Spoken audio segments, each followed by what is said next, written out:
covering climate, weather, and the industrial enterprise from Penn State Meteorology. Here is Up in the Air. Welcome to this week's episode of Up in the Air. I'm Joe Spear. And I'm Kasey Rigner. We have a wide range of stories for you today, coming from marine snow and even one about water birds. And I've put together a feature about how climate change is causing summer high temperatures in cities to be warmer. Update in the Air starts right now.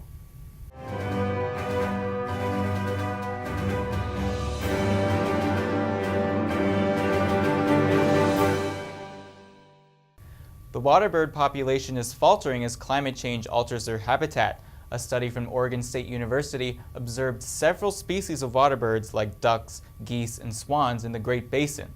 The team chose the Great Basin because its location in the Pacific Flyway, where millions of birds pass through during migration. Researchers compared the temperature and precipitation data from the past century with over 50 years of data from the U.S. Geological Survey breeding bird surveys that started in 1968. The study found that within the past 20 years, temperatures have significantly risen and precipitation has fallen. Summers in the Great Basin are seeing higher temperatures for longer periods of time, and with less snow melt in the spring, the Great Basin is losing a lot of its water content. The rising temperatures are causing what's left of the water in the Great Basin to become saltier, stressing the younger water bird population. The population of 11 of the 14 bird species had decreased during the study. As wetlands continue to diminish, scientists are trying to find a plan to manage water in wetlands to ensure water bird survival. Climate change models that have been used until now need to be modified. They explain that winters are getting shorter and plants are turning green sooner. It was not clear about what this meant for plant growth in the summer and autumn and for the amount of CO2 used during photosynthesis. Researchers were able to investigate the global patterns of this effect using satellite data. They analyzed satellite images from the past 30 years, examining the entire globe north of the 30th parallel, from southern Europe and Japan to the most northerly tundra regions. Light is strongly absorbed in areas of high vegetation, and infrared radiation is strongly reflected. With this knowledge, they were able to determine how much photosynthesis occurs and how much carbon is taken up during photosynthesis across the globe on a point-by-point basis. The data showed that the northern hemisphere is in fact greener in the spring when temperatures are especially warm. This impact is reversed for the summer and fall, even leading to a reduction in carbon uptake as a result of the rise in temperature. The ocean can get snowed on, but marine snow isn't what it sounds like. Marine snow is pieces of dead algae and plankton falling to the ocean floor and could be helping cool the planet. Over millions of years, these carbon sinks of marine snow form carbonate structures, like the White Cliffs of Dover. Scientists analyzed the carbon stored in these structures using drilled core samples from the past 50 years to create a model that would go back 120 million years to the Cretaceous period. They found that 80 million years ago, there was only a megaton of carbon stored annually. That number increased to 30 megatons 35 million years ago, and today there are 200 megatons. Because marine snow structures have been reducing the amount of atmospheric carbon dioxide, researchers believe it was responsible for the global cooling 50 million years ago, sparking the transition from a hot to cold climate 35 million years ago. Since 1800, ocean acidity has increased by 30%, hindering the ocean's ability to store carbon. Scientists now search for how future warming might impact the ocean's capacity to keep cooling the planet. New research shows that a big earthquake can not only cause other quakes, but larger ones and on the opposite side of the Earth. The findings posted in Nature Scientific Reports are an important step forward in improving short-term earthquake forecasting and risk assessment. Scientists at Oregon State University looked at 44 years of seismic data and found clear evidence that tremblers of magnitude 6.5 or larger trigger other quakes of magnitude 5 or larger. It's been thought that aftershocks and smaller earthquakes at greater distances were the main global effects of very large earthquakes. Studies from OSU provided noticeable evidence that in the 3 days following one large quake, other earthquakes were more likely to occur. Every test case in the study represented a single 3-day window injected with larger magnitude earthquakes suspected of inducing other quakes. Accompanying each case was a control group of 5,355 3-day periods that didn't have the quake injection. The higher the magnitude, the more likely a quake is to trigger another. As fault zones near the end of this seismic cycle, tipping points may be reached and triggering can occur. April showers might not bring May flowers. A recent study combined observations from Henry David Thoreau and recent data to understand the effects of climate change on tree and wildflower leaf-out dates. A leaf-out date is when a plant will begin to bloom leaves in the spring. Using Thoreau's data from 1852, the study looks at 37 years from then to 2018. Researchers looked at leaf-out dates near Concord, Massachusetts, where temperatures have risen by 5 degrees Fahrenheit.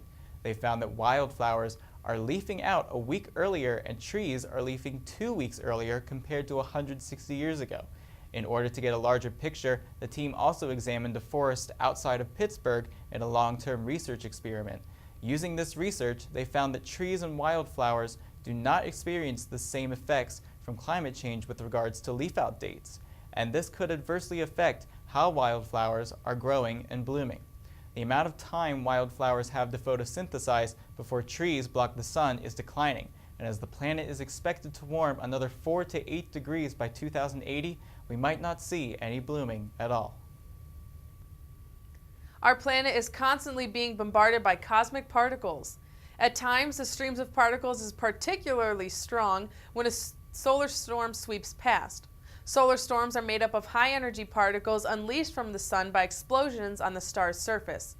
Researchers for the past 70 years have studied these solar storms by direct instrumental observations, which has led to an understanding of how they can pose a risk to electrical grid, various communication systems, satellites, and air traffic.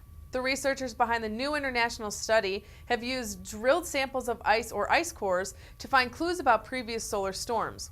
The cores come from Greenland and contain ice formed over the past 100,000 years.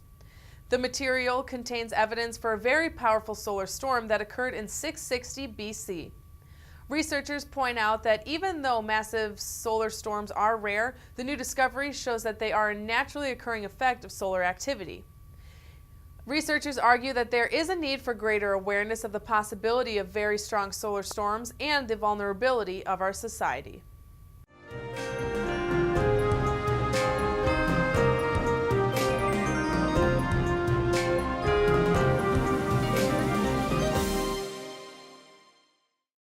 Welcome back to the show. We now go to a feature from our very own Kasey Rigner about how climate change is impacting high temperatures in cities. A dash of climate change with a pinch of urban heat island effect, and you're in for a recipe for disaster.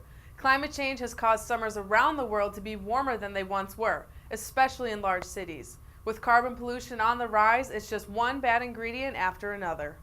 An urban heat island is a metropolitan area that is significantly warmer than its surrounding rural areas due to human activities. This effect can cause cities to be up to 14 degrees Fahrenheit warmer than their rural neighbors. According to Climate Central, about 54% of Earth's population resides in cities, and it's projected that by the year 2050, the urban population could grow by 2.5 billion people. Let's compare some cities to put into perspective just how hot they can get in the future. Chicago's summer highs, which are typically about 81 degrees, could feel more like Juarez, Mexico, which averages 94 degrees by the year 2100 without emissions cuts. How about with moderate cuts? Chicago will feel more like Belize City, with summer highs near 88 degrees. More drastically, there is no place on the planet that could potentially have hotter summers than Khartoum, Sudan. If cuts are made, Khartoum will feel more like Riyadh, Saudi Arabia, which typically is around 107 degrees in the summer. By the year 2100, if carbon emissions remain unchecked, Khartoum's average summer temperatures are expected to skyrocket to 111 degrees. Talk about sweltering heat, there is no place on Earth that is this hot. It's apparent that we can help prevent the magnitude of climate change and even the urban heat island, considering we are one of the biggest factors. Maybe take a moment with yourself and brainstorm a few ways you can reduce your carbon footprint. You may think 1 out of 7.5 billion people won't change much, but if millions or even thousands think eco-friendlier, it could make a world of a difference. For Up in the Air, I'm Kasey Rigner.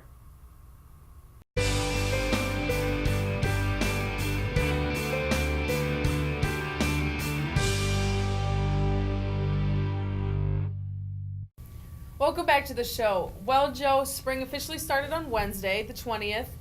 which is a little different than meteorological spring, which is March, April, May, as opposed to, mid-March to mid-June. But last weekend, it was feeling more like the end of April here in State College with temperatures in the mid-60s, which was great. Yeah, it certainly was nice to enjoy those warmer temperatures for the weekend. But this past week we had some lower temperatures down in the 40s, and we'll see over with Ryan at the climate wall if that trend's going to continue for the rest of spring, or we might warm up soon. Well, Joe, I've got some good news for you, but that's going to have to wait just a sec. But first off, the temperatures for today of Thursday, March 21st, average high of around 48 and average low of around 30. But now that's not as bad as that low in 1986 of 9 degrees. Now that's extremely low, and I'm very glad we don't have to deal with that. But I do wish it was a little bit more like 1949 with that high of 77. But how about temperatures for next week of March 26th to April 1st? Well, this is no April Fool, no blue anywhere. We're looking at average and above normal in terms of temperature for the entire country. Now here in the southern part of the southwest part of the country, we're seeing normal temperatures ranging all the way from Phoenix in Arizona, the south of Arizona, all the way up to even just grazing the north of Nevada and even parts of the north in California. But the bulk of the country is going to be facing average temperatures. They're not going to be too low and they're not going to be too high. They're going to be perfectly average. Now here in the eastern part of the country, from Florida all the way up to Maine, we'll be seeing above normal temperatures. And even here in State College, we'll be right on that border between the two probabilities. We'll be seeing quite a bit warmer temperatures than we normally see around this time of year. But in terms of precipitation, what can we expect? Well, that above normal trend is continuing here, even in the northern part of California, and even stretching up into Oregon as well. But we see the northwest and much of the west of Oregon and Washington to be experiencing below normal precipitation, which won't really help out that drought situation they have there. But that above normal precipitation down there in California will help ease out the rest of the drought that they've been seeing.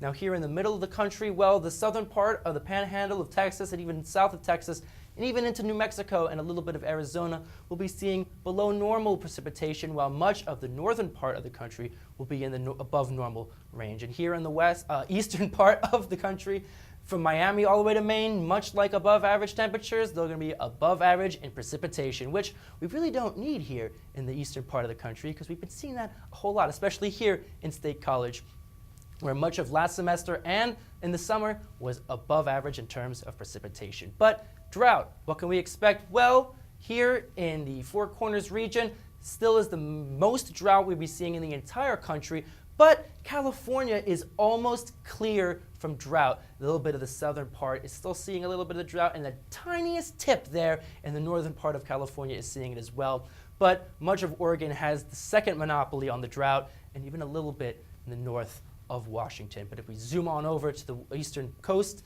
here in Florida, from Miami to Daytona Beach, still seeing a little bit of that drought. That above average precipitation should help in that area. And here in State College, no drought because we've been above average, as I said before. But how about snow? Well, like Kasey said, we're in spring now. We still do see some snow in certain places, like here in the Sierra Nevadas. They are the mountains, so we will be seeing a lot of snow there. But here in Washington and Oregon, not as much snow as we've been seeing, and that's the case across most of the north. The Dakotas have a lot of snow as well, but as we continue on east, even Michigan is losing a lot of that snow that they've been seeing. And here in State College, well, we don't have as much as we used to either.